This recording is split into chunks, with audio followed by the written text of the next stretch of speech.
C'est-à-dire que, dès le départ, quand un juif étudie son histoire, il est à l'oreille de l'humanité. D'ailleurs, ça commence comment dans la Torah? Abraham part de Ur-Kasdim. Ah, il n'est pas chez lui. Il est en galoute. Qu'est-ce qu'on lui dit? Il faut en sortir. Bon, d'accord, mais ça commence par la galoute. Pour lui dire qu'il faut en sortir. Vous voyez donc, dès le départ, il y a un appel à l'histoire de l'humanité. D'ailleurs, dans la Torah, vous n'avez qu'à lire la Torah, de quoi parlent les deux premières parachéotes de la Torah? Eh bien, les deux premières parachéotes de la Torah nous parlent de l'humanité. Comme arrière-plan de ce qui va se passer avec Abraham, puis Yitzhak et Jacob, les enfants d'Israël, Moshe Rabbeinu, tout le reste. C'est-à-dire qu'on ne peut pas vraiment comprendre qui nous sommes si nous ne savons pas quelle est notre origine. Il y a une très belle bracha que nous disons avant de lire la Torah, d'étudier la Torah, c'est Asher Bahar Banu Mikol Ha'amim. Tu nous as élus d'entre toutes les nations. Venatan Lanu et Torato, et tu nous as donné ta Torah, sa Torah. Ce qui veut donc dire que le point de départ, c'est Bahar Banu Mikol Ha'amim. Nous avons été élus d'entre toutes les nations. Donc ça veut dire qu'il y a quelque chose dans l'élection d'Israël qui concerne les nations. D'ailleurs, pour Abraham Avinu également, c'est dans la paracha de la semaine. Venivrechu becha kol mishpechot ha'adama.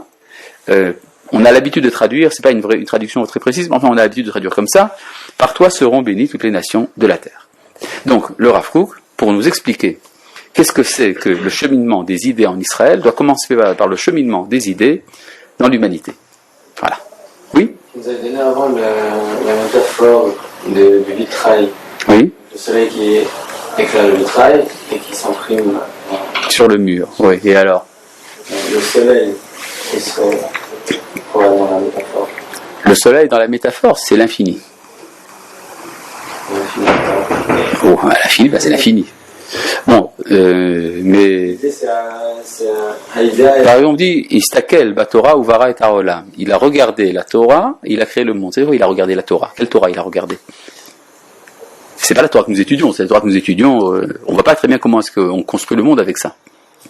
Mais c'est la Torah absolue, qui est le plan qui va filtrer, si on veut, la volonté du Créateur, sous forme de rayon, si l'on veut, pour créer le monde. Comment est-ce qu'on peut avoir une idée éloïque? Alors je ne sais pas encore ce que c'est l'idée éloïque et l'idée éloïque, parce que je n'ai pas encore eu l'occasion de traduire les termes. Bon. Alors ce que dit le Rav, c'est qu'il y a fondamentalement, l'histoire est traversée par deux grands courants. L'interaction entre deux grandes idées. L'idée élohite, c'est-à-dire divine, c'est-à-dire l'idée de la divinité, et idéa léoumite, l'idée nationale. Alors, je vais tout de suite vous expliquer de quoi il s'agit parce que c'est pas très clair. Les deux idées en question, c'est quoi? Et ça voudrait dire qu'il y a c'est que l'homme a une tendance à sortir de lui-même, n'est-ce pas? Nous ne vivons pas en vase clos. Par exemple, les chats, eux, n'ont pas de vie de société à proprement parler, encore moins les lézards, n'est-ce pas? Mais les hommes ont une vie de société, ça se trouve également chez certains animaux, ce qui fait que chez l'homme, il y a également la conscience qu'il y a quelque chose qui le dépasse. Alors il y a deux manières de se dépasser. Soit de se dépasser absolument, c'est-à-dire de rencontrer l'infini, c'est ça qui va créer l'idée de Dieu chez les hommes, c'est-à-dire la conscience qu'il y a une idée divine. Et puis il y a également une manière de se dépasser en vivant en société, ce qui va donner également les peuples, les nations. Si vous voulez, on peut dire ça de manière plus banale. Ben Adam la Makom, Ben Adam la Chavero. Entre l'homme et le Créateur, entre l'homme et son prochain. D'accord?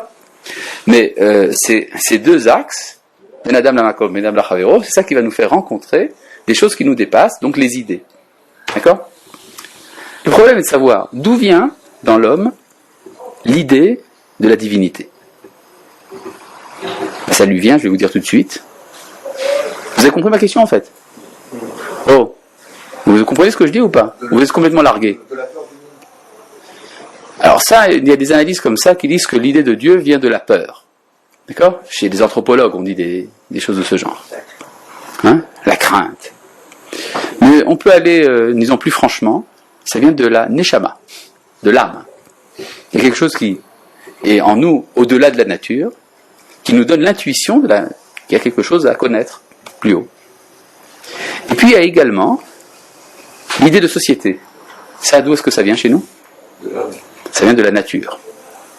Ça, l'homme est naturellement un être social.